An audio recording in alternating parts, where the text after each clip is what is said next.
Welcome back to another edition of the Bebonos podcast. This is your host, Brian Bullock, and with me tonight I have Mr. Danny Page. Danny, welcome to the podcast. Thanks, Brian. For those who might not know much about you, the thing that I think I have always remembered you most about is one of the topics that we're going to cover is the 0 days since analytics ran. I think that's been like a popular one amongst the Twitter community. But in terms of just an introduction to yourself from betting perspective, since this is a sports betting podcast, I try to get people to just share a little bit about themselves from that perspective. So anything that you bet, how you got introduced into betting, what sports you bet, any memorable betting moments, anything you care to go into. Feel free to introduce yourself. Sure. So by day, I am a software developer and data analyst. I've been working with computers for practically all my life. And I would say in about like 2008, 2009, I really got back into sports. I kind of followed it a little bit growing up, played soccer all my life, but then started really watching it and using software development and data to really think more about sports and like try to figure out, what teams are actually good. Are the announcers just talking a lot of crap about, this guy's great, but because he's got a lot of grit, how does that actually go in with how do they play? What is the effect they're having on the game? Sure. So I think I came from it from that angle. The first sports that I really started thinking that way were soccer and hockey. Okay. Started following, I think, when Twitter was really starting to get going in the early 2010s. Started talking with a lot of folks on soccer and hockey Twitter. Found out about sports analytics. Started taking what I was doing during the day at my work and started applying data with those same concepts. Okay. So I think there was a couple of, early on, there was a couple of things that you weren't really hearing about when it came to team strength or, power ratings, anything like that. A lot of times, from what I could tell from betting circles that I also followed back then, a lot of it was very results at, wins and losses, how were teams doing, point differentials, that kind of thing.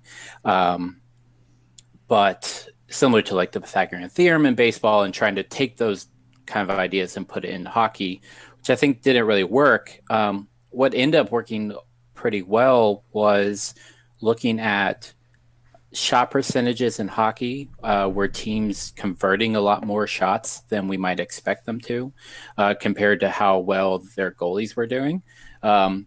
It's completely out of date now, but it was called PDO in hockey, where Okay. you would just add up the save percentage of the goalies and the shooting percentages of all the other skaters. And if it was more than 100%, that meant that those two combined were over 100%. It meant that they were either converting goals at a higher rate or they were saving goals at a higher rate. And so they were doing better than, league average. So just a simple thing that could sometimes show you very early on, like this team is just getting lucky. Yeah. It was very simple to do. And, I think the edge may have only lasted a few years, maybe not even that much. But you could start to get an idea of, okay, which teams are doing better than they should be in the results. And, could I lay a couple bets down based on that? And I did a little bit of that. I was never a full-time bettor, but it was definitely a fun hobby to kind of try to figure out, okay, how can I take this, like these edges that are right here for the taking and turn it into something. So that was early on. I think the most memorable part was, can't remember if it was 2012 or 2013, but Corsi was also a big thing in hockey where it was looking at shot rates. How Okay. often were teams taking shots? And there was a lot of argument online of like, if a shot doesn't make it to the net, does it, just completely misses the net? Is it worthwhile? And a lot of folks showed that yes, even just getting the puck towards the net was a skill, was something that would be worthwhile. So there was some playoffs where teams looking at their the lines for their 7 game series would be heavily weighted towards teams that really did well at the end of the season, but maybe didn't have a great Corsi percentage, and they weren't really directing the puck towards the net. So there was a couple times where they would be favored like 150, 200, and I could get on the other side of that and do really well. Do you remember do you remember like specific team or teams that you took advantage of that with? God, might have been It the Wild back okay. then. Okay. A lot of people were looking at the Wild.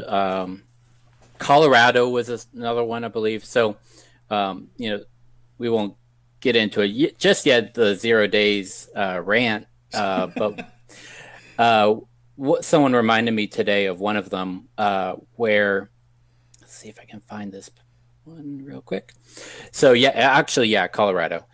So back in the day, there was a famous tweet where someone said that the things that Colorado was doing well gave them the 106 PDO, which meant that they were if you added their save percentage and their shooting percentage, it was 6% above expected, which is just wild. No team, when you look at like the past decade before that, was converting at that amount for that long a time for a full season. Sure. So they instantly fell off the cliff at some point, as a lot of those teams do when they're converting well in like even 10, 20 games, but it can't go on the full season.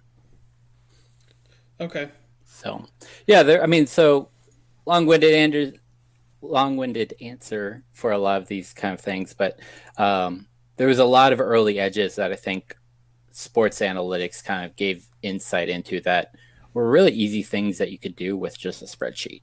um, there probably doesn't exist those kind of things now. Now you need to learn machine learning Sure. for some of these things, or have some other edge about a team. But it was really fun to kind of see that research turn into something like profitable right there on paper. So Okay. Okay. yep. All right. So the first topic we have here is related to coding, data viz, and then how it fits into your sports viewing slash betting. So for those that might not be aware of your coding background, like feel free to touch base on, give a quick summary on that. Yeah, so in my day to day, I do a lot with databases and Python, which is a programming language. R is also a programming language that I've used. And really, what that allows me to do is to automate a lot of the work that you might have had to do in the 2000s, where you might be copying and pasting data into a spreadsheet and trying to do some calculations that way. Now we have the ability to write like a Python script against that would go to the NHL website and pull down that data automatically nightly Okay. to update those databases. Um, and you can also use, once you have it in that database, then you can run a report like very quickly against that data and and that can pop out power ratings. It can find players that are doing well if you're into daily fantasy or seasonal fantasy. You can do a lot of different analysis with just a few different coding languages, which is really cool. Okay. Okay. Yeah. I'll give you my very very brief experience with coding, and it ends in the year 2001. Um, So it began like it was very brief. It was like 1999 or 2000. My buddy introduced me to QBasic, Okay. if you Yep. remember that. Yeah. And I basically just used that to calculate my bowling averages because I just like to collect my bowling stats.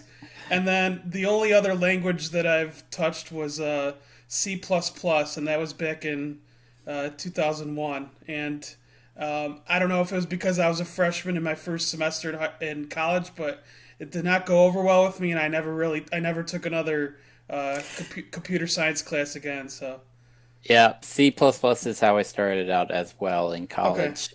okay, Uh, Visual Basic before that in high school, and then C++ plus plus in college. okay. I don't use it anymore. I haven't touched it in over a decade. I don't really plan to, It, but it, that's just showing that a lot of things have moved away from that. And I sure, think coding has actually gotten, I think, very accessible in the last 5 to 10 years. I wish I had the resources I back then that I do now, for sure, example. Yeah. sure. Um, and I Okay. think what, and I think that there's so, that's the best part about it is because it's so accessible. I think a lot of people can get into coding now. Um, Lots of tutorials, lots of people, especially even around sports, a lot of folks are writing tutorials of how to scrape those websites, get information from the NHL, NBA, um, it, run data viz very quickly. I think it's a great time to learn. Yeah, I think one of my buddies who does it for weather stuff or he's more into weather data, but I know Hmm. that I think he's kind of taught himself based on stuff that he's saw on YouTube. I don't think he's actually taken any classes, so I do think that, like you said, the materials are out there for people to learn for free. Like I'm sure that there's still probably some some complicated coding things that it would benefit to like actually have a be in a class for, but I'm sure that like learning some of the basics is just right there at pretty much anyone's fingertips if they really want to learn it. Yeah, absolutely. I think there are even websites that you can set up a complete environment to do programming and never have to install anything on your computer. You can Okay. run Python, you can run JavaScript, you can run SQL. Um, I have something up right now with where you can run SQL database operations against Formula One data. Okay. And it was just something that I never had to install on my own machine. So and I can just share it with everybody. And I think that kind of thing is super cool. And it just means that so many more people could jump in. Like if you didn't know what a command line is or how to set up a database, you could still write SQL against real data. And I think that's great. Yeah, there's some, and I had to learn SQL for my last two jobs. Well, 2 jobs ago, or a Hmm. job ago, just Googling certain statements, and I'm sure that the statements that you run and that you put together. I think I looked at your website for the first time a couple weeks ago, and some of the basic statements you wrote in there, I was like, okay, this is a statement I've never had to run before. So like most of mine are like basically select statements and delete statements, things like that, like very basic. So. But I'm sure like there's going to be resources, and I know your website has some of that in it too. And like I know you kind of help try to merge coding and sports analytics and even data viz on that site, right?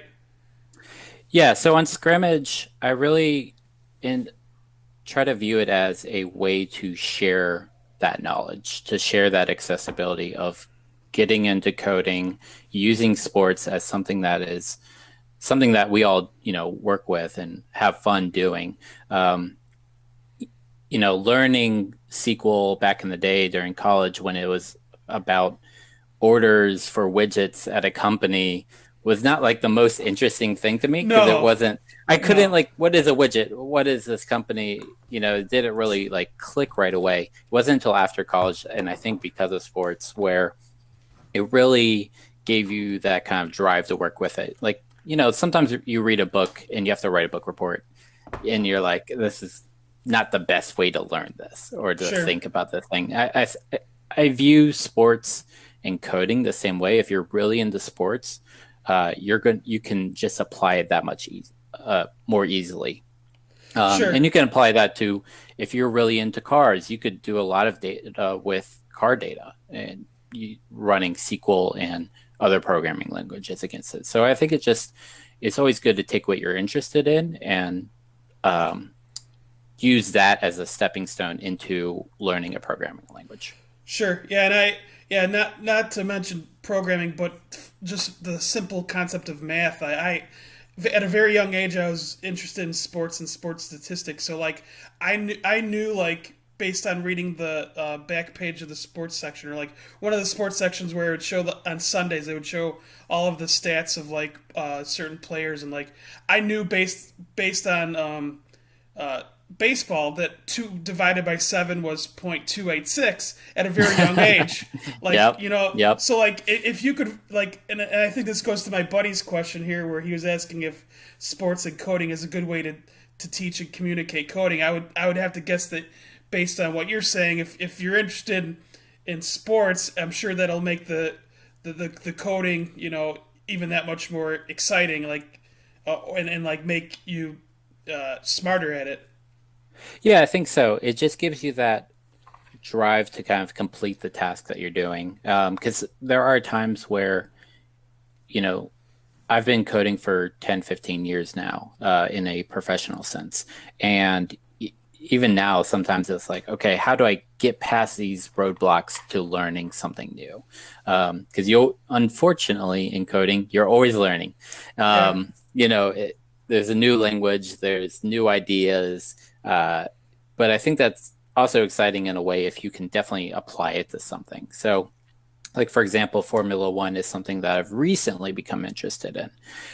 So the way I've like really explored the sport of motorsport has been through kind of getting this data and being able to look at like the last 70 years of Formula One okay, and look at it in that lens. So like recently, kind of I think the sequel that you were referring to is about, okay, what is the most interesting Formula One season to watch? And that was just a question I had in my head especially because the of all sports being kind of delayed right now because of the coronavirus, gave me time to be like, all right, let me go look at some old races because I've only sure, been watching for a year. So I was like, okay, what do I want to find out first? Do I find out uh, which seasons do we have like the competition coming down to the last race? That's the most exciting seasons. You don't want a season where, oh, the winner won like 10 races to go or was pretty much going to win with 10 races to go, sure. which has kind of happened recently. Yeah, with Lewis Hamilton. Lewis Hamilton. Every time I've like wanted to do a degenerate bet on one of those races, I see that he's like, I'm like, races aren't supposed to be where a guy's like minus something to win. Like, Yep. it's Yep. crazy. Like over 50% chance of winning. Like, and he normally does win. So Yeah, we were in Lake Tahoe before the start of the 2019 season and putting some bets down, and I picked up the Formula One sheet, and he was like, what was it, like minus 110 to win yeah, the whole season, and I'm like, there's 19 other racers, like anything can happen, and you're saying he's like 50% to win? yeah, him versus the field basically. Yeah, That's it that's really nuts. was. So, I mean, I put a little bit of money down on one of the rookies that just went to Ferrari, Charles Leclerc. Um, my wife was like, "No, I'm going to bet on Lewis Hamilton," and turns out she won that very easily. Yeah. um, but so there have been seasons like that, but there's been seasons like what I kind of figured out was I think 2010 had 4 different drivers that could win the drivers' championship in the last race, Okay. and that was a rarity in the entire data set. Turns out Formula One is kind of like this. You have 1 or 2 really good cars, 1 or 2 really good drivers who dominate. But there's a couple seasons where it's close. And so I figured that out with like basically race by race, how many drivers are within 90% of the leading driver's points, that kind of thing. And I think that Okay. could have, and that was just how I came to that conclusion. But there could be other ways that you look at a season, like how many different winners are in a given season. That's a Sure. different thing that I could write into SQL, turn it into like its own point weighting system, and try to figure that out. And so that would be really tough to do by hand, especially looking at 70 years with 10 to 20 races per season over the Sure. history. So being able to do it in a database and write SQL to kind of like come up with that, I think is really fun to do. And I think a lot of people can come up with their own questions about the data and figure something out too. So when you became interested in it, were you more interested based on watching it, or were you more interested based on the idea of trying to collect data for it? I think it started off with watching it. So a little personal fact: we moved out to the West Coast and in Oakland, California, where and in San Francisco, California, where I could no longer drive a manual stick shift um, because it's so hilly. So we actually we didn't have a cars when we came out here. So I hadn't driven in a while. So I think that was like, let me watch Okay. some driving because I really like to drive. So like, let me at least check out the Formula One. And then Netflix had their Drive to Survive series. And so that really worked, I think, in that for me being interested in it. Okay. Um, but I think also comes down to, we talk about sports and we'll definitely get to it about how analytics is a huge thing in a lot of these team sports. Motorsport, they've been working with data forever. Like that is the name of the game, is trying to figure out edges. Like Sure. there's no traditionalists in racing because you will get beaten. You will have a slower car if you're like, or a driver who just doesn't work as well in that car if they're all about grit and heart and stuff like that. There are physics that you have to obey. So you need real scientists with real doctorates to Sure. create a racing car. Um, so I think they have just been so far ahead in the data and analytics game. They have, I have one guy, friend who works for Haas as in their IT staff, and he's telling me that they have terabytes of data coming off that car every Oh wow. race. Like Jeez. just so many. Jeez. Yeah, and they have to know immediately when something's going wrong because they're watching and race that data. Yeah. Yeah. Um, so if a sensor says that there's something wrong with a tire, they need to find out immediately because 30 years ago they would you go off the driver feel. And driver feel is still important, especially for setup of the car. But now they can tell, oh, these tires aren't warming up properly. There's something wrong with the car, or they're about to go out and we're going to lose all of our grip. We need to bring the car in now. Okay. Um, and so having that data really sets teams apart. Um, they just enacted uh, a change for next season where they will have the best teams will actually have less access to wind tunnel data because they test a lot of their cars in wind tunnels. So they're trying to flatten out the how much you can do with that data to at least bring a little bit of parity back in the sport. Got it. But I Yeah. think it shows just how much it's important to be able to do a lot of scientific things in the sport. Um, and that to me is just so impressive compared to a lot of sports where we're still arguing about whether or not to go for it on fourth down. So it's just really funny to me, and it's been a breath of fresh air to kind of like look at the sport like this. So Okay, yeah, and that's not a sport I've really like. I've watched bits and pieces of it, like when I'm like really bored or like I'm still awake at like 2 or 3 in the morning, and it's like, you know, I don't know. I think it's usually air. That's like Lewis Hamilton would be like it would be Europe, right? Normally where it's mm-hmm. aired. Okay. Yeah, Um. they try to for most of the races they aim for like a good time for the UK. Okay. So that can get really weird if they're not in Europe. It's Sure. great for us in the US because they'll run it in the day, like earlier in the day. Yeah. Um, but like there are some races that are happening at 5 in the morning West Coast Yeah. time, Yeah. and Yeah. that's rough. Yeah. I've noticed that with some of the races that I've decided to bet at random hours. But so would you say that in terms of that series, are they more advanced with their analytics than NASCAR, or would you say it's the same and you just haven't really dove into it? So Yeah, I'm not as big a NASCAR fan, but I have heard that they are doing a lot of the similar ideas. Okay. I think the difference would be in that Formula One, they're developing their own cars, each team, Okay. where NASCAR is closer to a spec series where everyone has very similar cars Okay. and they have to meet certain specifications. Um, so I mean, the genesis of NASCAR really was stock cars. It's just what it came off the road, and then it was like, all right, we're gonna have similar cars. They might have different engines, but for the most part, it's just about how you are adjusting the car on a day-to-day basis, which I believe data is still important. They have a lot of the same sensors on the car that are returning plenty of data to the cars. It's more about the development of the car that I think might be different than NASCAR. Okay. Okay. One of the questions here that I skipped over was um, like out of the sports that you do bet, do you have models for? I know you were talking about the racing, but I don't have you. I don't know if you've actually used that to bet, or if there's other sports like I know you were mentioning soccer and hockey that you have designed models with the coding skills you've possessed, or if you've found some like much harder to do this for than others.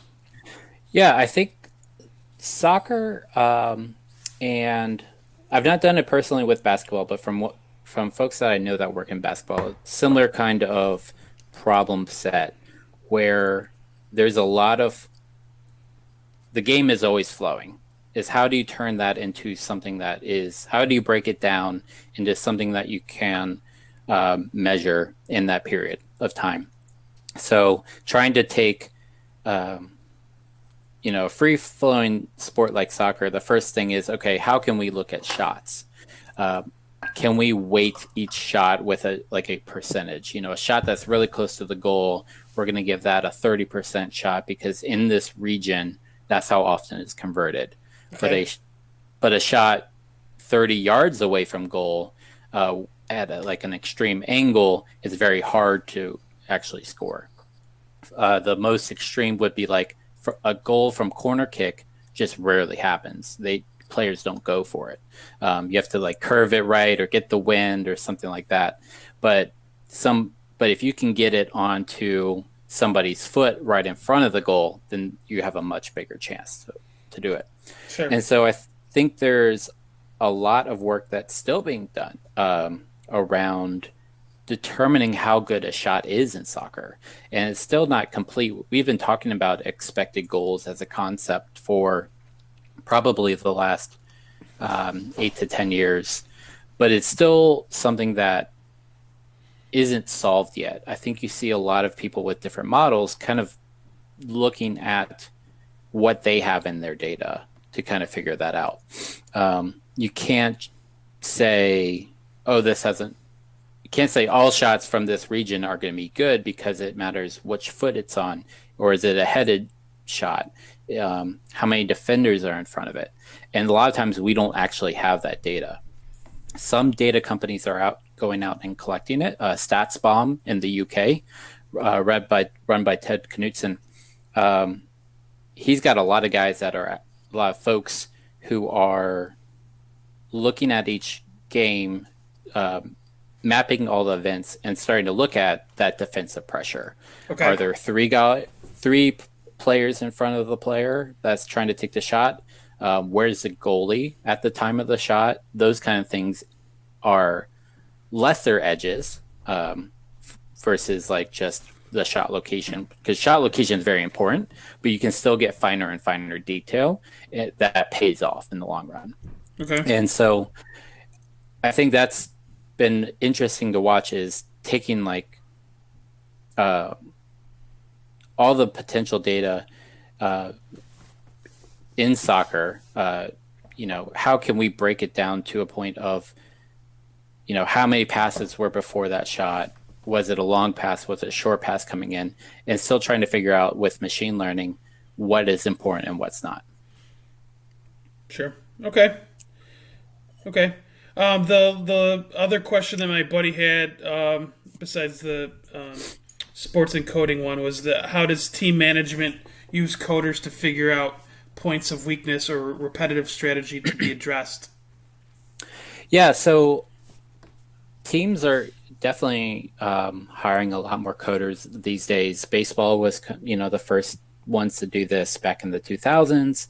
A lot of other teams are starting to catch up with that. Practically every American sport now has probably at least one analyst on board, if not a whole team. Um, they're doing lots of different things, though. You have folks who are running analytics, trying to research new things that can help with drafting, help with team strategy, um, looking ahead at weaknesses in an opposing team. All of those things are kind of could be possible. They also have coders that are just kind of doing um, stuff like getting reports to the coaches or setting up a website that's used internally so a coach can look up a player much more quickly rather than going to their whiteboard in their office to see, okay, what does our draft board look like right now? Sure. Just managing the day-to-day stuff of sports gives teams an edge as well. If a you know And I think that really came through for like the NFL draft recently, with everybody having them be remote for their drafting. You could kind of see it when coaches had like three or four different laptops on their desk or big screens, um, and you have to. And those were just the ones we saw on camera. I bet Yeah. there are folks all around the country who are feeding data into that coach making or GM making the decision. Um, and so all of those different things, like any other business, sports has kind of been a little bit behind, but everything is becoming technical. Everything is, being computerized. Um, and so that's how I've always kind of looked at it is sports is just the last one to really get into like computerizing the entire thing. Um, and so there's lots of different places for a coder, whether they're an analyst or a web developer or any number of things that they can get in and help a team with. Okay. All right. For those who might be interested in learning coding, either for sports betting purposes or other reasons, what's some advice you have on things they might want to focus on or where they should start? Yeah, I think the first thing would be getting the data in an automated fashion, Okay. especially because, you know, it's always changing. Players are getting injured, games are happening. That's new data that is going to affect your model. Figuring out how to do that automatically is a great skill to have. Even if you're just putting it into a spreadsheet and then doing research, like being able to pull that information saves you so much time per day Yeah. that it works great, especially for like hockey or basketball where there's games every day. And you shouldn't sit around and try to do that every single day. You're going to burn out. So I think automating everything possible is great. Python is fantastic for that. Um, I think that's the best overall language to learn Okay. is Python because it can be the glue for so many different things. It can be your uh, code script to go pull that data down. It has plenty of libraries for data analysis. It can be a web server, so you can just be on your phone looking up your own data. Um, so I think there's a lot of great resources on how to learn Python, especially even in the sports analytics or sports betting context. So I think that would be a great place to start. Okay. And I'm guessing Python's just like pretty relevant no matter like what angle you Yeah. want to take. Yes. Yeah. It's definitely one of those languages that I think can be applied to so many different things that uh, it I would have a hard time not recommending it to just the usual person. If Okay. you're really into data analysis and only data analysis, maybe I would say R. Um, and I personally like Ruby for web development, but they don't have a great data analysis library. So in this specific context, Python is a great middle ground for both of those things. Okay. Okay.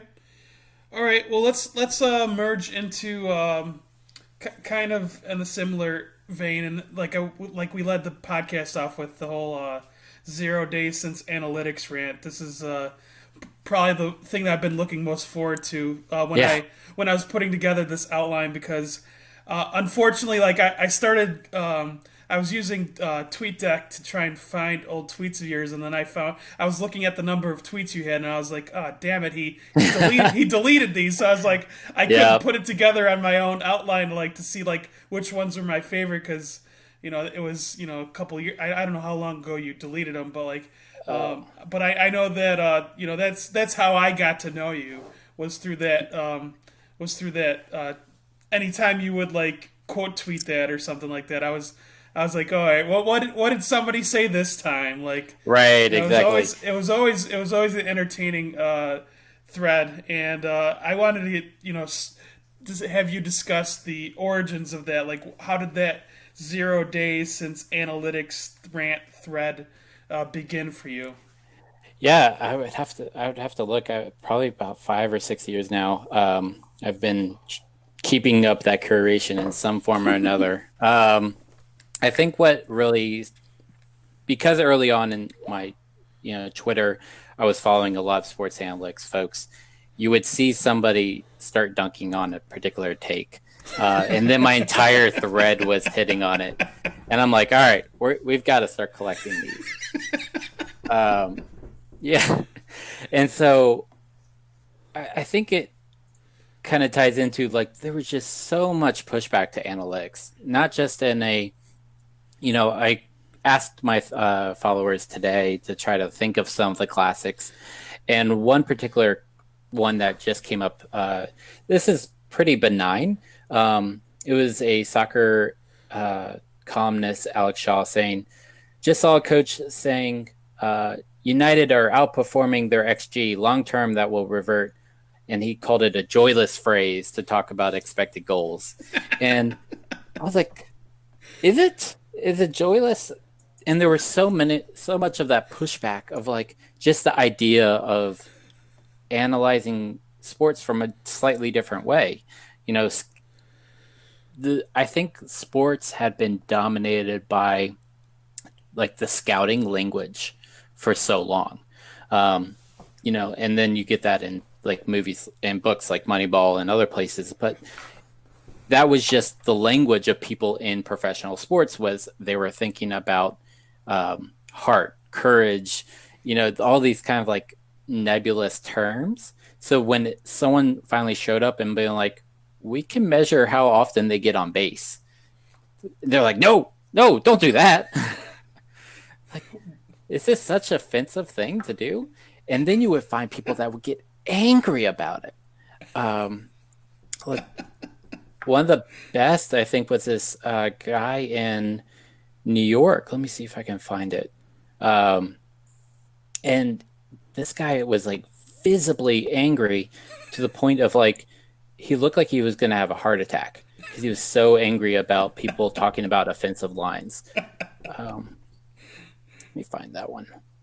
Well, while you're discussing that, while Yeah. you're looking for that, as soon as you mentioned what you mentioned, it immediately made me think of that Clint Eastwood movie or that Trouble with the Curve or something like that. Yep. Do you remember Yep.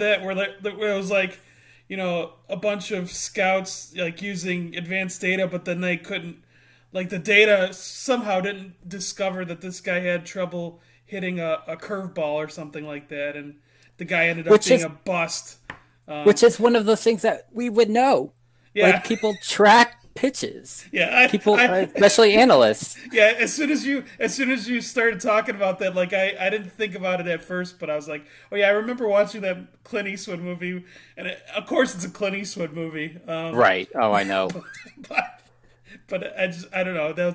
I just remembered that when you were just mentioning Yeah, that. and that came out right after the Moneyball movie. That was 2012. Yeah, Um, yeah, and Moneyball was 2011. So it's really fun to go backwards in yeah. like at least cinema and sports analytics. Um, yeah, I mean, like it really came down to a lot of folks being threatened by what they saw as the basement blogger, really coming to take their jobs, which maybe in some cases they did. So maybe they were right to be threatened, but it was just the way that they reacted. And it's not just like a few of the not so well known guys. Like Charles Barkley ranted about analytics in such a memorable way. He said, because people were talking, Daryl Morey kind of uses a lot of analytics with the Yeah. Rockets. Um, and and Barkley was saying analytics don't work at all. It's just some crap that people who are really smart made up to try to get into the game because they had no talent. They couldn't play, so smart guys tried to fit in, so they came up with a term called analytics. Analytics don't work. What? All these guys who run organizations who talk about analytics, they have one thing in common. They're a bunch of guys who ain't never played the game, never got the girls in high school, and they just wanted to get in the game. Like, I'm sorry, are we doing jocks versus nerds now again? Yeah, it's Revenge of the Nerds theme there. So it's just okay. All right. I guess. So what do you say to that? I don't know. But it was just so funny to be like, all right, we need to at least collect these. And the reason I said 0 days because before I even made the original 0 days tweet, like it felt like every single day someone new was finding out about analytics and then having a conniption about it. Um, And so yeah, they seem to fall into a certain age range. Like it didn't seem like it was, and I don't know how old you are. I'm 37. I feel like it was people probably a little older than me, maybe in their 40s and 50s, maybe even a little older than that. I think so. I think there is an age difference. I'm 34 or 33. And you saw it in hockey, you saw it in baseball. It was just a lot of folks that, unfortunately, the way they thought about the game was changing very quickly. And a lot of times it did change very quickly. Baseball, I think it took some time. If you think about the fact that Bill James was writing about this in the late 70s and 80s, Moneyball doesn't get written until the early 2000s. And then you don't have like Theo Epstein and folks like that until like 2010, give or take, maybe a little earlier. Um, Meanwhile, you've got soccer or hockey, which I think was really kind of traditionalist up until like 2010. And then within 5 years, you've got folks being hired by teams, which was building upon what baseball did. But that just meant that it came so much faster. So I think a lot of the examples I had were hockey folks being like, especially because it's such a gritty sport, a lot of hockey commentators and coaches and people in the game were so resistant to it. Now, do you think it had anything to do with like the fact that like I feel like people are threatened by what they don't know. Do you think that's a lot of it? I think so. I mean, which I it's a different language, sometimes to talk about Yeah, it. Like, and in fact, when a lot of sports analytics conferences, a lot of the times a lot of the presentations are around how do I actually communicate this to folks who speak that older language of how to understand the game. I can't walk into a meeting with a coach and talk about machine learning. yeah, Probably nor should I. I should talk about what does that mean for him and his coaching decisions. I should be able to say you should go for it on fourth down, on any 4th and 1, and most fourth and twos. But I'm not going to necessarily have to say why my Python script spat that number out. sure. Um, Sometimes though, when it came into new stats are coming out of the woodwork, it's a lot more different numbers to keep up with. And they've been following, like in hockey, they're following hits and faceoffs, which when you look at the numbers, doesn't really show anything, but they look good. Like a good like glass shaking hit feels like it should change the game, or a good fight feels like it should change the game. And the players believe it, the coach believe it. So when somebody comes in and says, actually, fighting doesn't really help anything, it also might concuss your player. It's probably a bad idea. Uh, they're not going to want to hear that. So sometimes you get into those like zones where it's just not really possible to, I think, talk about it. Yeah, and I'm sure there's going to be some that like just you could go into any area of life, politics, whatever. You could present data, and it's not going to matter to people what you present because they're going to believe what they believe, and you're not going to be able to shake that belief.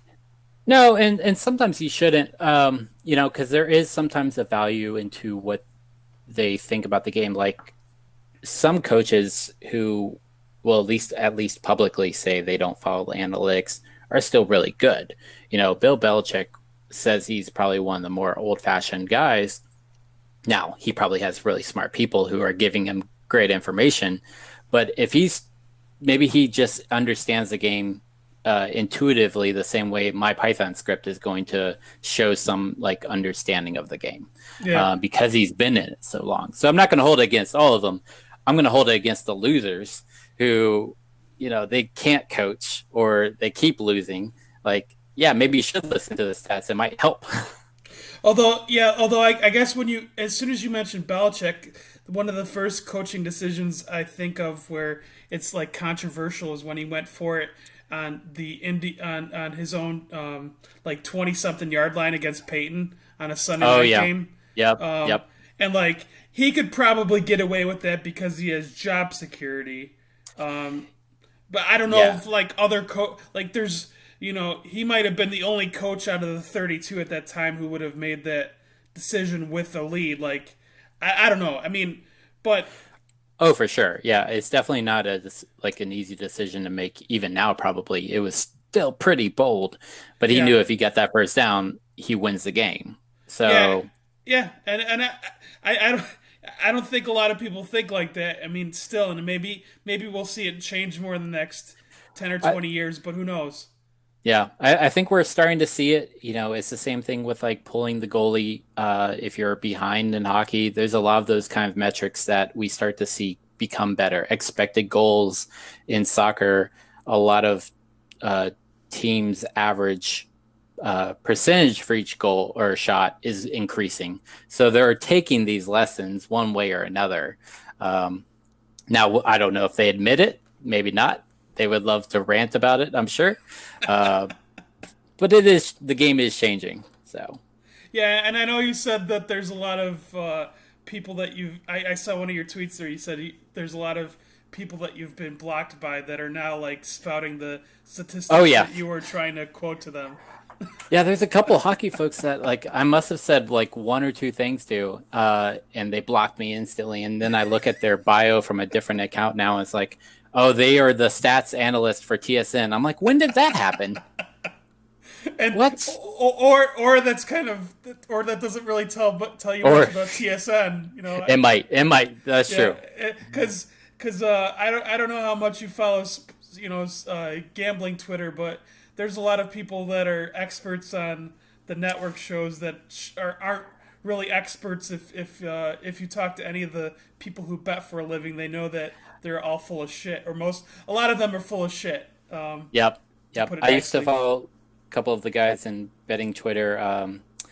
Grooven Mahoven, which I believe passed away a Rest couple in of years peace. ago. Rest Rest in in peace. peace.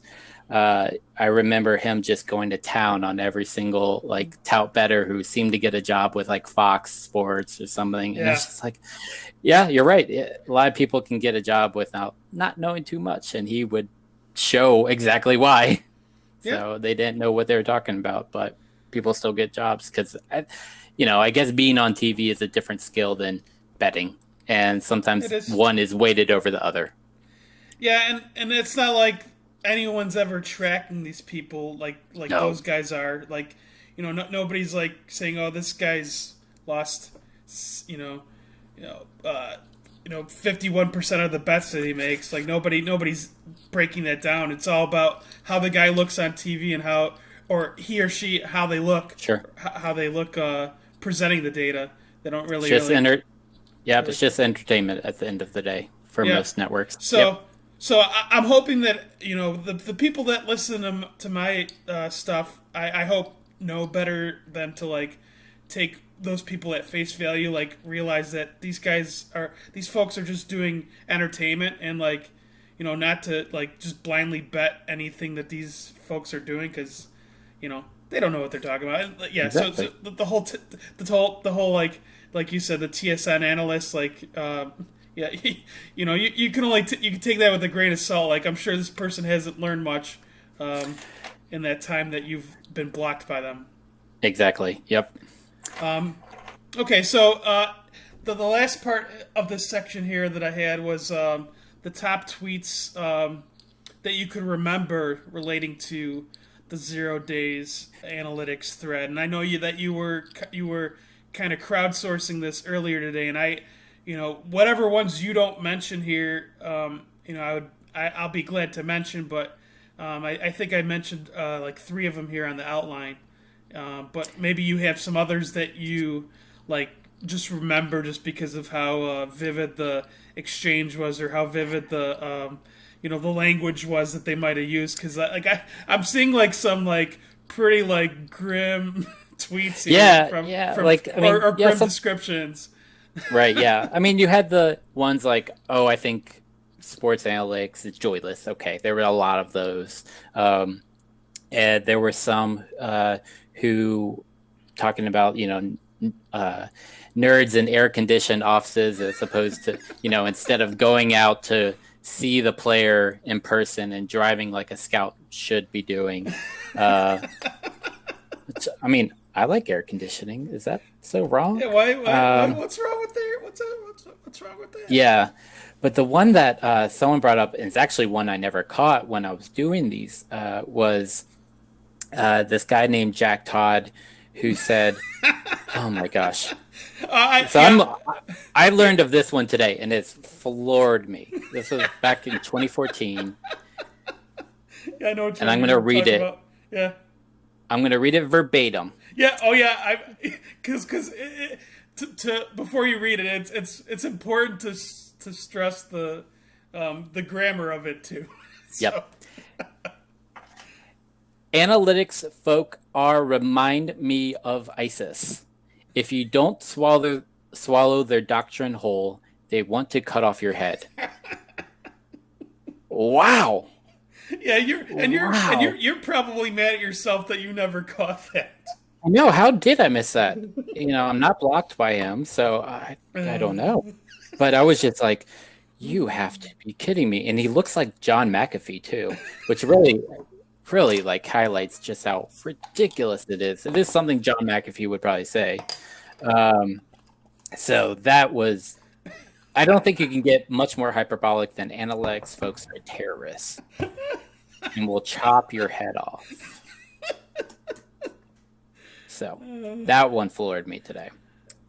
What are your favorites that you saw? Well, that's why I was trying to do some of the research. Like the ones that I mentioned on the outline here, besides that one, were like the couple of ones from soccer. Stats will lose to the human spirit every day of the week. Like, I'm sure that's like a standard, one that you get, like the grit heart, sort of thing. Like trying to, you know, you can't measure those things. So like, that was one of the ones that somebody mentioned. The other one was uh, I forgot to mention this U.S. soccer. Yeah, that one. Bruce Arena. Yep. Yeah, yeah. I forgot to Bruce Arena. Is he still the U.S. soccer coach? No. Okay, So I the don't follow soccer that much, so I forget who's the coach. Yeah, the best part of both of these is yeah, stats will lose to the human spirit every day of the week. It's very poetic, but he ended up being fired like 2 months later because they were performing so badly. And everybody was saying it, and we knew exactly why. Expected goals were saying that they took very little shots, and the shots they took weren't very good. And they allowed too many. Like, it was clear as day where the problems on the field were. And he's like, no, we're going to grit through this, because they had one good year out of four that they did grit through it, or they just had good defending. But he was out 2 months later. Yeah, and then Bruce Arena, analytics and statistics are used for people who don't know how to analyze the game. Um, and it's funny because Bruce Arena is what I would have said probably a couple of years ago, similar to Bill Belichick. He had been in the game forever.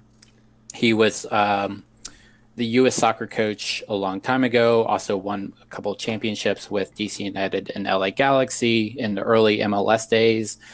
But then he came back to coach for U.S. soccer when Jurgen Klinsmann uh, wasn't doing well in qualifying, and then we lost to the B team of Trinidad and Tobago and didn't make the World Cup.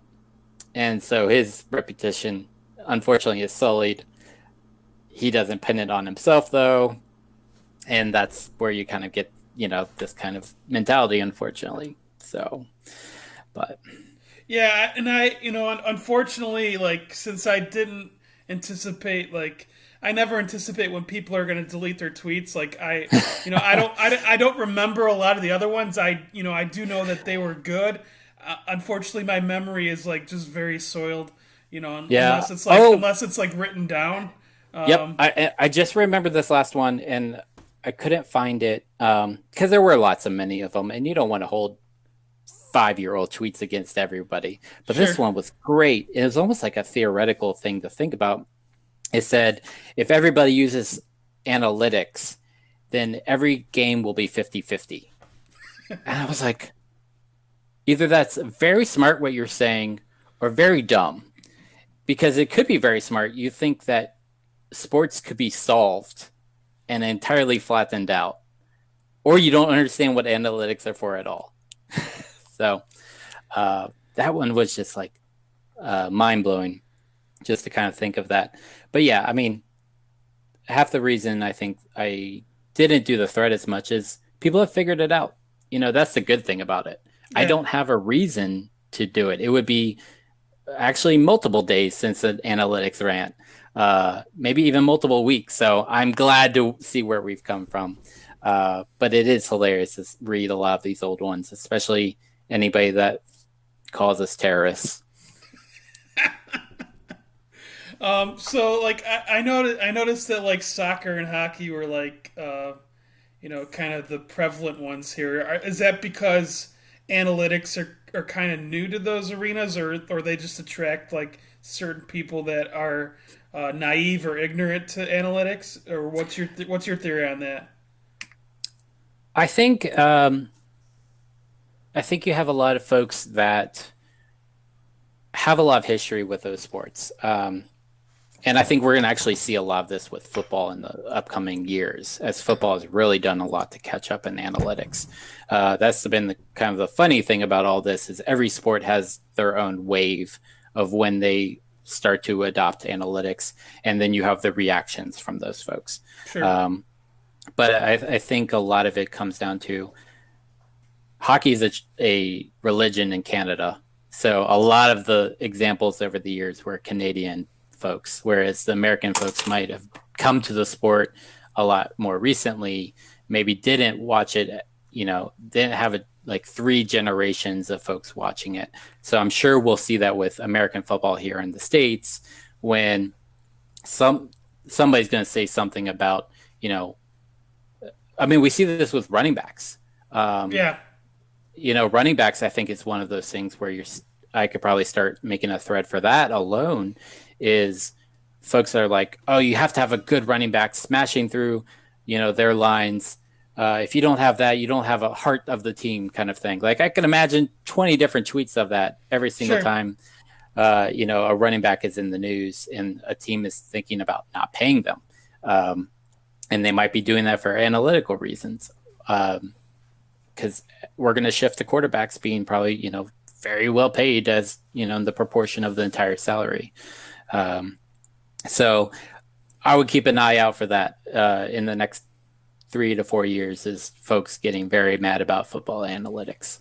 I could see that. Yeah, and the whole running back thing. I don't remember what publication did it, but there was like, I think in the past like 20 years, or I don't know if it was the past 50 years. I don't remember the timeline, but like it was Jamal Charles who was like the one who's been the best running back based on like whatever, however they analyze per play. I forget the statistic for it, but there's very little. There's not many running backs. There's probably like maybe literally a handful that have like produced positive value per carry in their like in their lifetimes. And like people always, you always hear like the run the ball theory, which I think most people now realize that it's a passing league. It's kind of like the NBA's realized that inside shots and 3 pointers are the best value for the most part. I feel like most people are in NFL are probably realizing that you know and like the passing game in one way or another is way more valuable than running. So there's not going to be too many running backs that um, that you could like think of as like being valuable to your team. Yeah, I think basketball, maybe I didn't follow all the right people to track all this. And then again, we mentioned a few folks getting really mad about it. But in general, when you had Steph Curry just dominating at the 3 point line, like he made the point for all analytics that 3 points are worth so much more than it might seem. I don't know if you're going to get that with quarterbacks. We pay a lot of attention to quarterbacks already, and some might think, oh, already overpaying them or already giving them too much due. When you could actually see teams probably move even more into passing as opposed to Yeah, running, just because of the way the game has evolved and the rules have evolved. Um, but you're still going to have coaches that are going to pay running backs, which is kind of a shame from like a person like when you think about the players themselves, like think about all those running backs that come up in the game trying to look like the running backs of old. The game's not there anymore for them. yeah, So yeah. You need to have a skill set of a McCaffrey to even be considered for a larger contract these days. I feel like. yeah, the way the running back position is going to get played has to change, or else it's going to be like the halfback and just disappear. Yep. Yep. So Yeah, and I don't remember where I saw this, but I was looking. Somebody posted like a draft from like the '90s, and the Niners drafted a fullback like the year after they won. for Like it fullback, was yeah. the year before they won the Super Bowl, I think. In the first round, it was William Floyd, and I was just like, "Wow, a fullback, not even a halfback, a fullback in the first Yeah, round." yeah.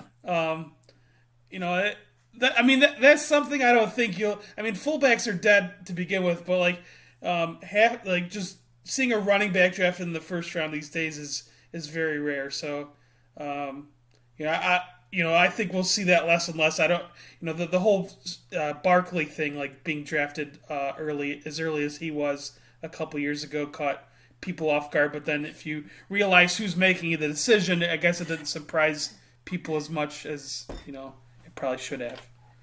Yeah, the Giants. I imagine that would be its own podcast, Yeah, oh yeah, oh for sure, for sure. especially when it comes to analytics or not following them. Oh God, yeah. I've had. I know Seth Burns, so yeah, Yes, yes. he's talked plenty about that on podcasts in the past. So, all right. So the next topic here that I have is related to what we're still dealing with, and I wanted to get your perspective on it. The whole COVID-19 and the data involved with it, and you know very early on. When I say very early on, basically when people were learning about its presence in the U.S. is when I became interested in it from a statistical point of view, and I want to try to remember the site that I was using, and maybe I'm not sure if you're going to be familiar with it. That it was ncov2019.live/data, and I think it was a high schooler that put that site together. And that's where I got my original data from when it came to to the COVID outbreak in the U.S. And just looking at the data and everything that's gone on within the past 3 months, especially in the U.S. From your point of view, I'm sure that there's a lot that's fascinating about this, but I'm wondering in terms of the data itself, like what do you think the biggest hurdles are with the first question I had was biggest hurdles with analysts trying to gather and interpret data as it relates to the virus, like from what know, being a person that deals with data all the time. Yeah, I think so. My context around the coronavirus was um, I every time I travel, I like to try to follow a few folks in that region just to kind of keep more up to date with that place. Like Sure. went to Hong Kong a few years ago and started following information or following things that happened there. Same with Japan. Um, and that was the first time I started hearing about it late January. Was There was a website from Johns Hopkins, and they were starting to track this virus that was in China and now was kind of making its way into different parts of Asia, but it wasn't like everywhere yet. So you had this map of the globe, and you had like this strong presence in Wuhan, um, and then a few like cases in Singapore, a few cases in Thailand and Japan. And then the cruise ship, the Diamond Princess, showed up with 600 cases. Yeah. And I was like, oh, okay, that's a little concerning. So I started probably going to it about once a day.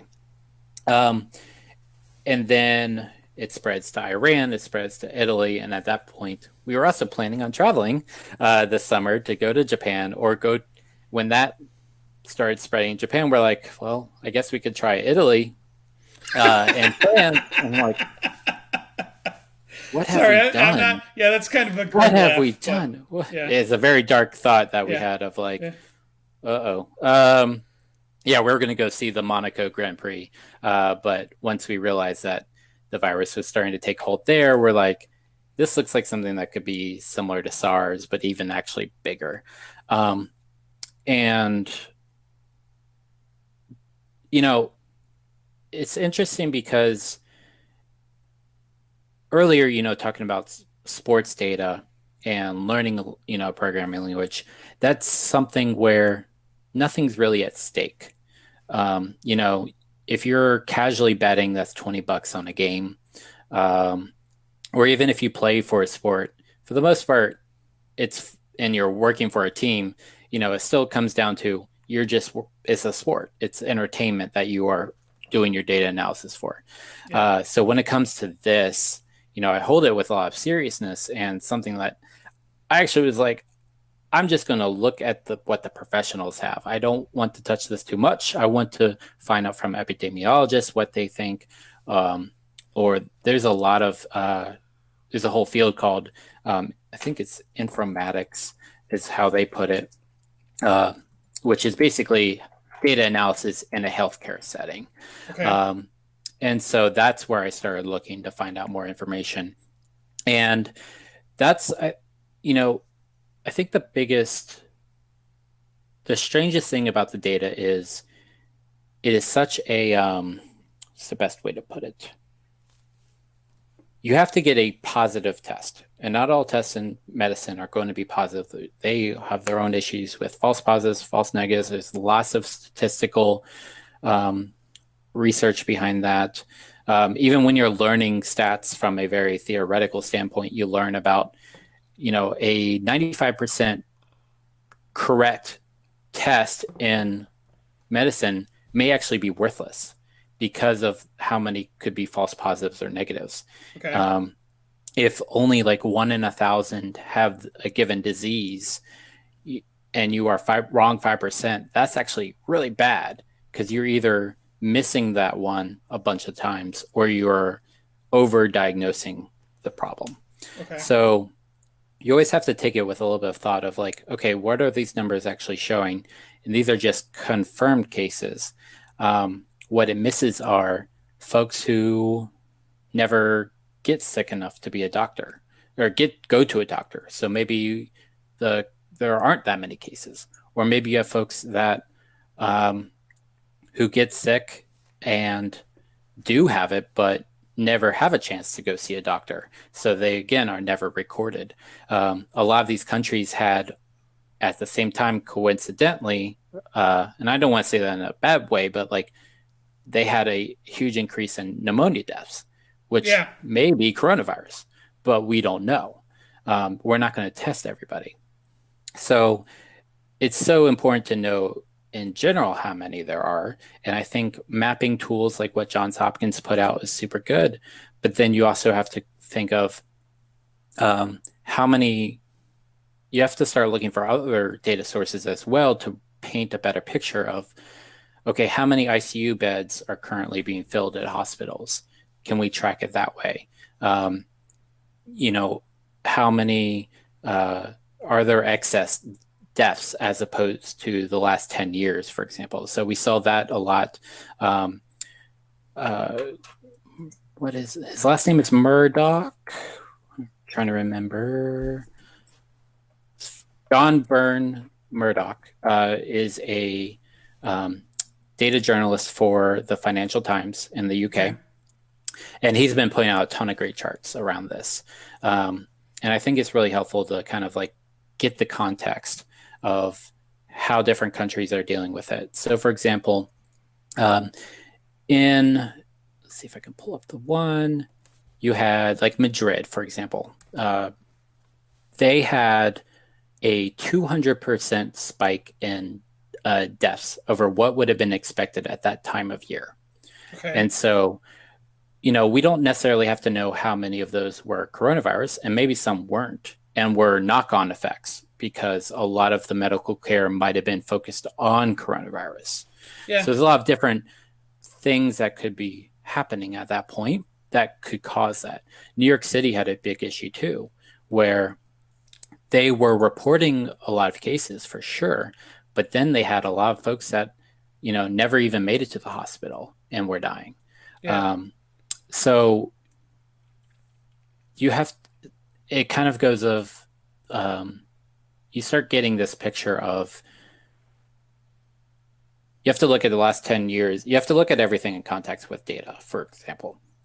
And if you look at the last 10 years and say, okay, we expect 2,000 people to pass away in this given month, and we have 4,000, something is going on here. You don't have to know anything about disease to kind of figure out that's really bad. Yeah. And that kind of stuff, I think, is also very accessible to folks to kind of figure out how traumatic this is. It's not just a bad flu season or it's in line with our expectations. We using data, using data analysis or data visualization, we can really come and figure out which countries are doing well with it, which are not, or should we reopen? These are all super hard questions that, unlike sports, unlike something like on base percentage or expected goals, there's a lot going on. Yeah. Kind of. Yeah. Yeah. They're in a, and they're getting paid a lot less than, at least a lot of these people that have to make these decisions. Um, I mean, Yeah. It's, it's tough too, because, in sports, at least sports are a great laboratory. It's very controlled. You know all the rules. You know how it should work. The rules don't change all that often. no. When it comes to coronavirus, we have lots of different people doing different tests. We have lots of different metrics. We have, unfortunately, so I'm looking at one of John's updates from June 2nd.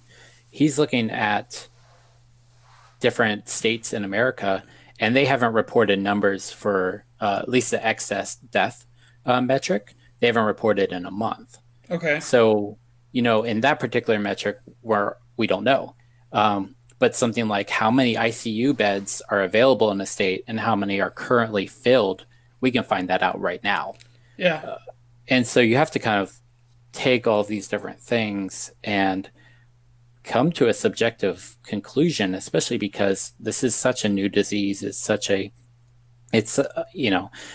And because of such a, economic and personal impact that it can have on folks. So there's I think it's great that we have a lot of this data public. That is one benefit. We can share data from different countries, different cities, but it's not all in the same format. It's not all measuring the same thing.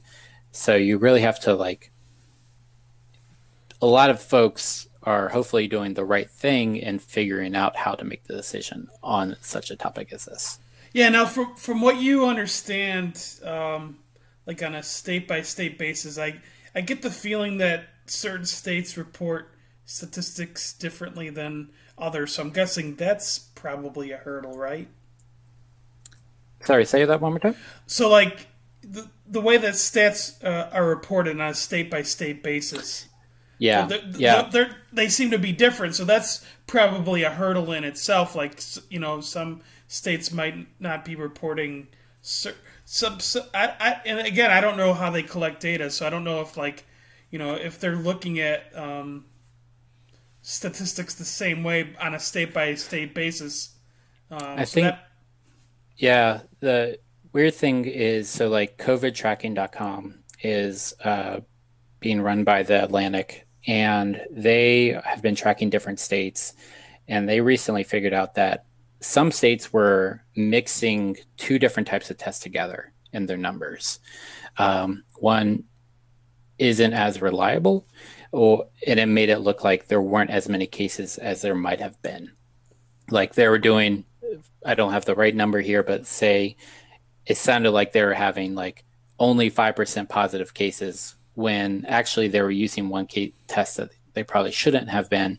And it's actually like 10 or 15% are testing positive. okay, And so, fortunately, with statistics, we can kind of tease those things out. Are ways to take different data and kind of at least make a guess at it.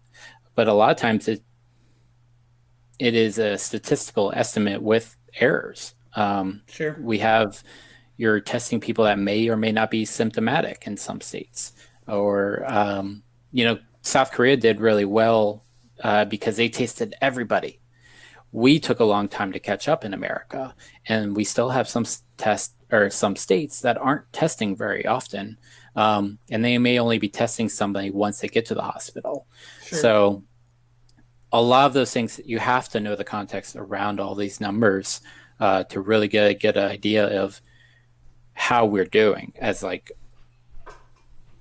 what is the health, how is the country doing, and then it's always changing because certain states are reopening at different times or they're reopening in different ways or Yeah, people are tired and going outside anyway or we have the protests right now and in a lot of our cities because of George Floyd. Now, fortunately, it seems like a lot of these protests, everyone's wearing a mask. yeah. So how does that change it? From what we see, like on the videos of that, it does seem like in that way they're doing it Yep, in a responsible way. Like there's always going to be people protesting the protests, but in a situation like this where there's a virus going on, like people are like, well, why are these people going out during a virus? Well, people are willing to they take their chances because of what they believe in. Um, exactly. so And it's different from the protests that were happening about a month ago to reopen states. None of those folks were wearing masks. So how much did that change? Or people being outside, is there no difference? We don't know, especially because this is new. It's not the yeah, flu. We don't know exactly how it transmits. We're only 6 months into this. So I think, in general, I think we're doing decently as a country, but we still are actually, I think we're number one in number of cases. yeah, Granted, we have a lot of people, and hopefully that means we're also testing a lot of folks. But yeah, we're about to hit 2 million cases for the country, where China ended up at 84,000. yeah. Like So yeah. So that brings me to like a whole nother thing. Like the whole. I guess this was part of the next question I was going to ask in terms of like, do you believe the data that you're reading? Do you think it's, agenda driven? Do you think it's government sure. driven? Like, is it overreported, underreported? Like, I feel like you could make a case for almost anyone's opinion at this point because it's so unknown. But like, what are your thoughts being a guy who's like so big into data? I think so.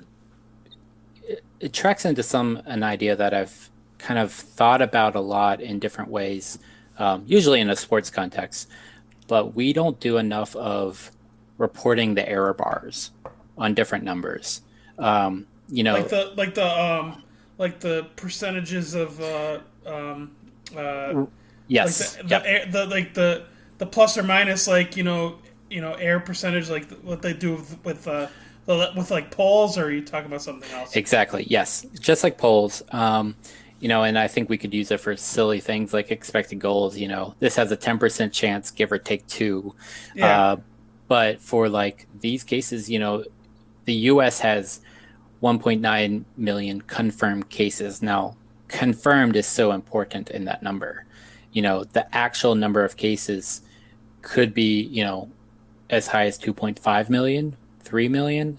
Do we know how many people are walking around that have it and don't realize it? Especially because um, younger folks don't seem to be as affected by it as maybe older folks do.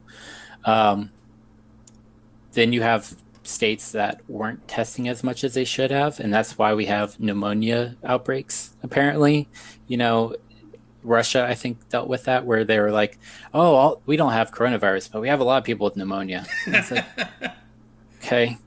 Or, China, I think a lot of folks thought that they weren't reporting numbers, and they might not in the same way that our country isn't.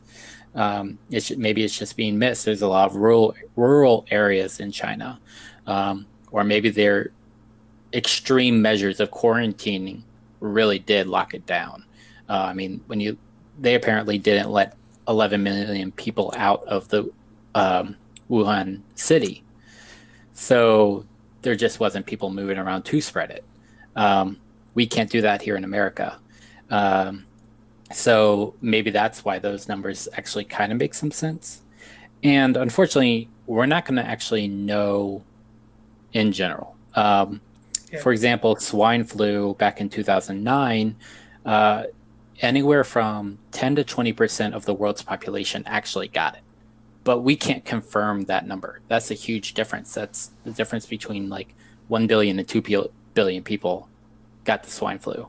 Um, so at the end of the day, it's a little frustrating, I imagine, for epidemiologists trying to figure out, okay, how many people actually did get it? Sure. Because you're never going to have complete data. This isn't 22 players on a field. This is 7 billion, almost 8 billion folks that could come in contact with this virus that is invisible, to the naked eye. So I think it's something to be concerned about. That's why I've been barely out of the house the last 3 months. Uh, there's a lot of trips that we've canceled, and it sucks, but I totally understand it. And it actually, in some of these protests, it makes me, even more impressed that they're going out there, because there are other dangers in this world.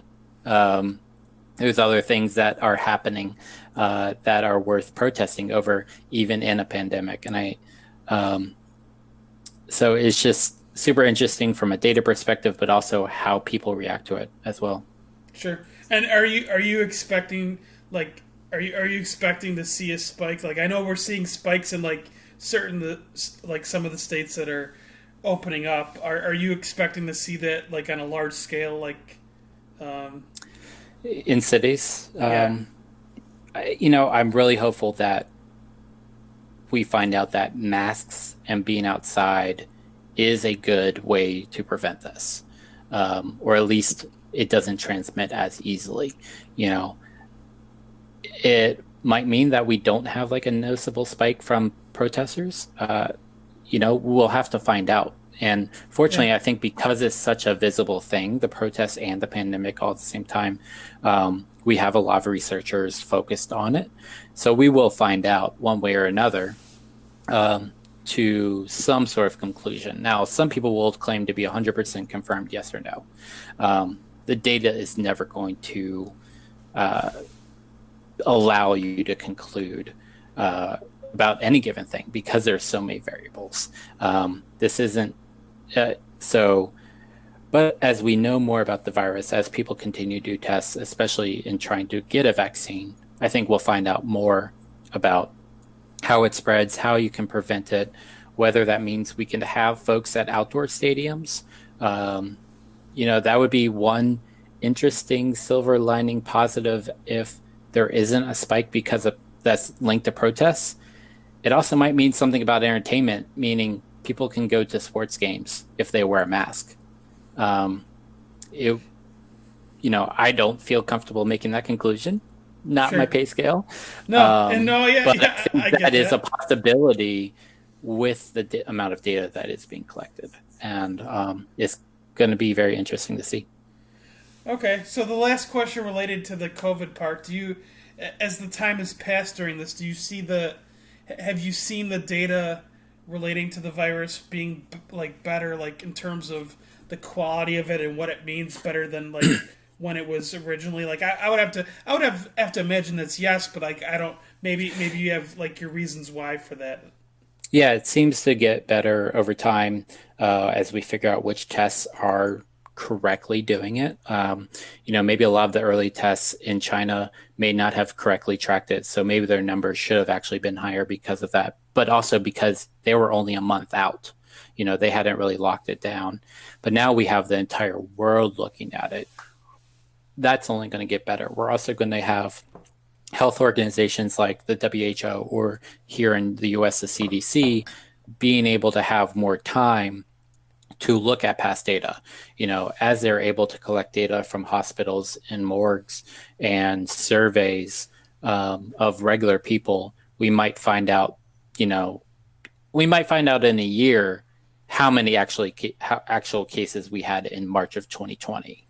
Sure. Um, they're always going to look backwards. In fact, I imagine we might be finding out for 10 years because this is going to be a lot of people are going to research this as part of different studies. So a lot of that evidence has been collected, and then they're going to go back and look at this. So over time, we will always find out more about it. And hopefully we're actually at a point now where we have a really good idea. This seems like the swab tests are working really well. So that kind of thing is only going to get better. Yeah, and I have to like you were mentioning before with how many people's eyes are on this. Like, I have to imagine in terms of our lifetimes, this is probably like the biggest statistical like in terms of somebody who's like collecting data. This has to be like the biggest project or like the most important statistical project that they're ever gonna put their hands on. Like people who deal with this. Sure. Um, Yeah, I think there's a lot of accessibility into this data. You can look on GitHub, which is a shared code based website. A lot of people are sharing data on there already, or you can go and download data from the CDC. So even um, amateur folks can go and look at this. I think that's why there are some websites that are high schoolers who are just super interested, and also they're not going to school. They got plenty of time to sure. go and Yeah. look at this. So um, that can only help having that many people kind of figuring out one problem. So Sure. Okay. All right. Well, we have, I would say, two listener questions, but one of them was just a question that I threw in there at the end. But the one listener question that I did get that I didn't already mention was from Ron Gooder one, and he was asking how much you made shorting Bitcoin. yeah. So I used to keep track of Bitcoin early 2000 or early 2010s. Um, Actually, most of it was the run up. I did not short it, and I'll tell you why.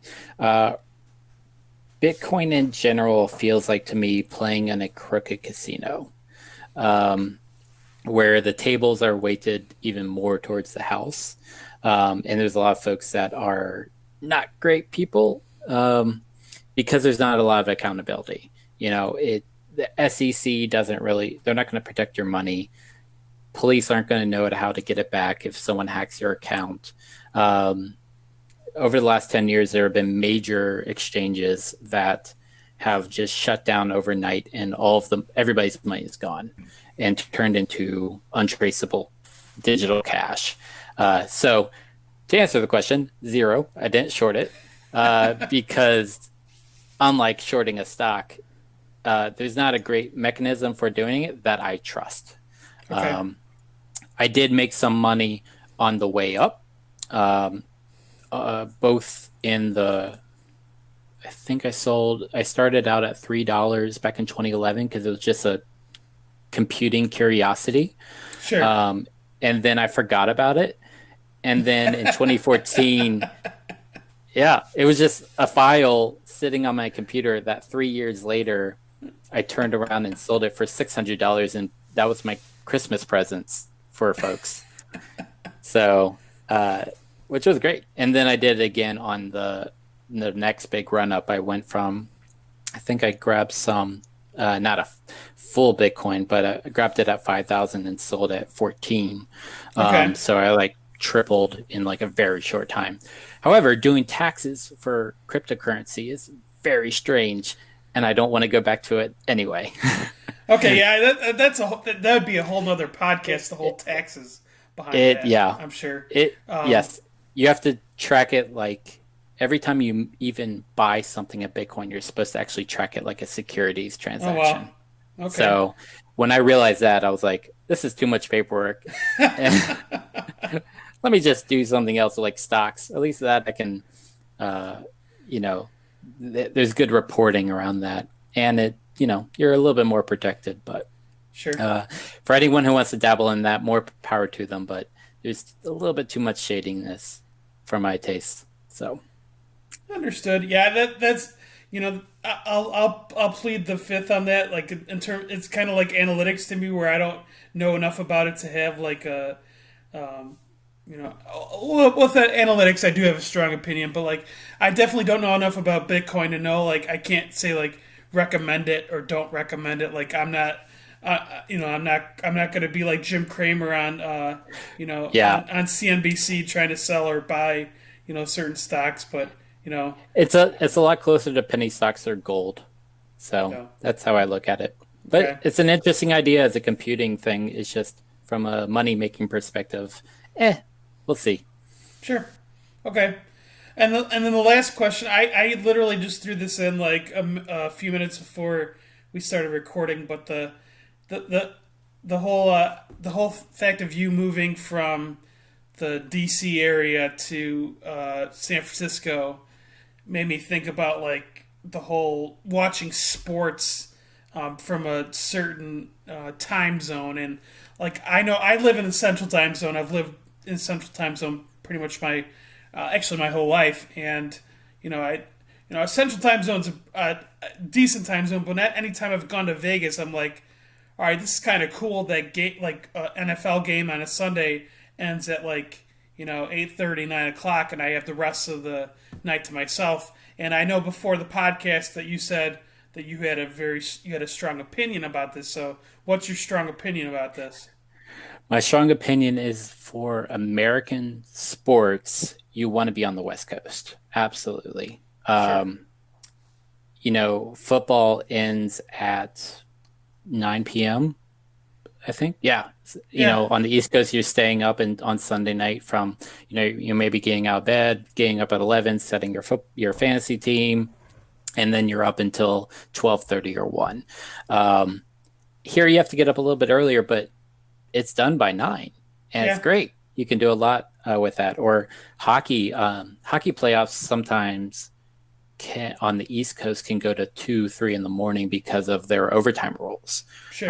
There have been times that we have shut down a bar because it was still going and have to go home and continue watching the game at like really late at night. Out here, if it gets into triple overtime, it's still only like 10:30. Yeah. It's great.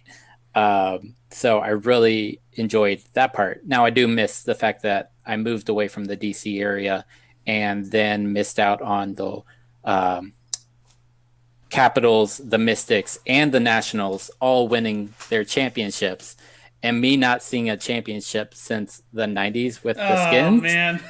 Like, are you kidding me? Yeah, In the and you were span of and you were a little tot then when the Redskins you yeah, were I yeah, I so was that was the Mark Rippon era, right? yep, yep. Yeah. Like it was, I was barely a toddler then. So like, um, so that was unfortunate to miss out on. I had to run home from work to watch Game Five of the Capitals, you know, uh, and pick up my jersey, my Stanley Cup jersey, right before the post office closed at 5. So like, you know, granted it ended early and I was able to enjoy that, but like it was still frustrating to not being there. But Sure. in general, watching American sports is better on the West Coast. However, watching European sports is really hard out here.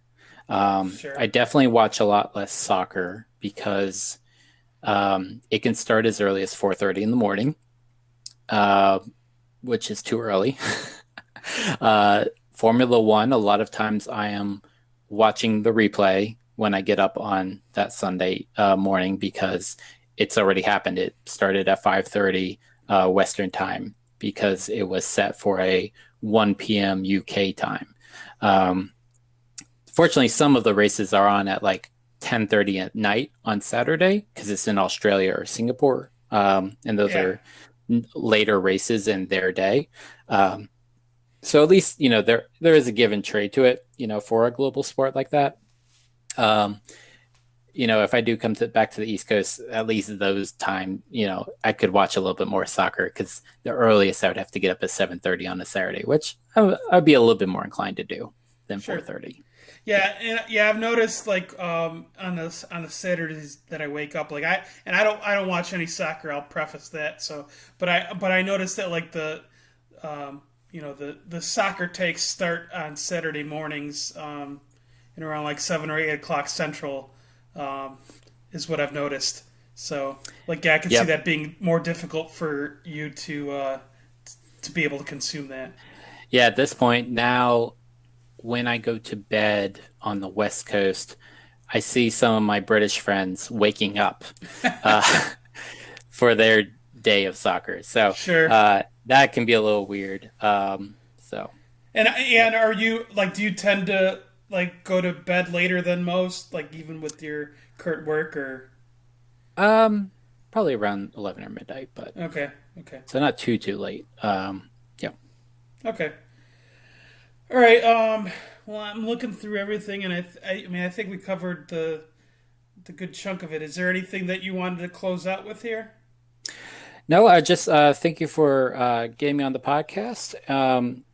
If anybody has any questions about programming, sports analytics, coding, you can. I believe I have my direct messages open, so feel free to ask. Also, if you post on scrimmage.com, there's a forum there, and I definitely have make sure that I read them all, and it's a great place I think to get other people to get involved and ask questions if I don't know. Like basketball is not one of my sports that I have too much sports analytics knowledge in, but I know a lot of folks who do.